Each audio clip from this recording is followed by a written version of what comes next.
Good day. I'm Lawrence Sanford. I'm Senior Analyst with the American Security Council Foundation.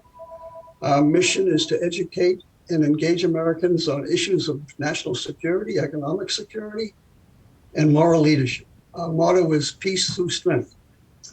And I'm delighted to have with me today the Director of Operations at American Security Council Foundation, Ms. Joy Vatabek, and she and I will discuss one of my papers, namely China and TikTok in the United States.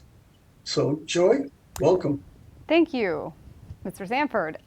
It's a pleasure to be back, and Happy New Year, everyone. You may remember me as the host of Protecting Our Freedoms podcast, and both Protecting Our Freedoms and Sanford on Security are brought to you by American Security Council Foundation. You can find us on Rumble and on YouTube, so please subscribe to our channels by typing in American Security Council Foundation, and please follow us on Facebook. And since this new year has brought us to what I like to refer to as your SOS briefs, let's dive right in. And if you could, please give us a brief on your article, China Crime and TikTok. In particularly, maybe like a glimpse into why TikTok is so dangerous. TikTok is part of the Chinese total war against the United States. We're basically at war with China in everything except actually shooting bullets. And who knows when that might come in regards to Taiwan, for example. But they're engaged in a cultural war against the United States. And by them operating the social platform TikTok, which garners information on 100 million Americans on their personal habits, and it has a particular influence on our younger ones.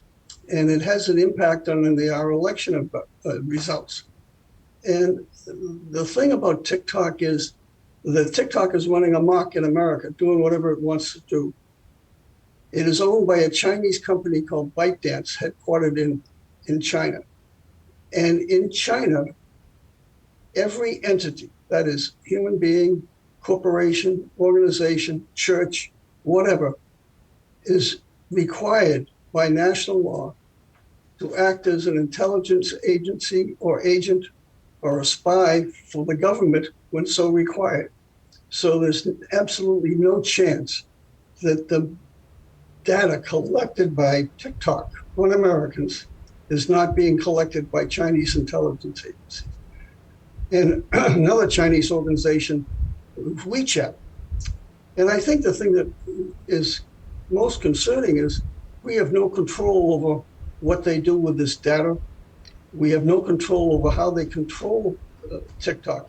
So if you go into TikTok and start criticizing China for the slaughter of Tiananmen Square, or its takeover of Tibet, or its militarization of the South China Sea, or its takeover of Hong Kong, you will be probably banned from TikTok. So it's basically a propaganda arm of the Chinese Communist Party, the CCP, and that is the danger. And the thing that particularly aggravates me, and it should be of concern to all Americans, is that China will reciprocate. If Facebook and Google cannot operate in China, why should America allow TikTok and the Chinese Communist Party to run amok in America unfettered? I don't understand it at all. And that's the thrust of that particular article that I wrote on TikTok. That's a very good point. And I think what you said there at the end, we will be discussing in your other article, Quid Pro Quo, if I'm saying that correctly. Yes. But and I have heard numerous things about TikTok, and I for one, will not let my daughter on there or go on there myself. So thank you for clarifying. It's also causing all sorts of behavioral issues with our young, because they get addicted to this damn thing.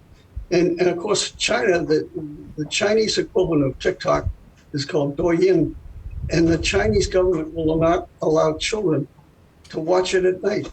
And they also restrict how long they can watch Douyin. And it has the same logarithms or algorithms as TikTok, but it's geared for the Chinese people.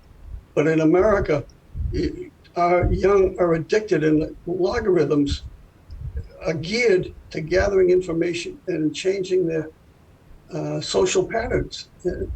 To me, we should not be allowing this to happen. It's an addictive ideology that's affecting the brain patterns and brains of our youth. Yep, and obviously China knows how bad it is if they're willing to restrict it on their own people or their own children. Precisely. Yeah, precisely. Yes. So that's my issue with TikTok. Well, thank you for that brief, that SOS brief. We appreciate that. And you can read more on Mr. Sanford's full article at our website, www.ascf.us, as he mentioned earlier. Please. Thank you very much. Thank you, Larry. Please join us again next time for more SOS briefs.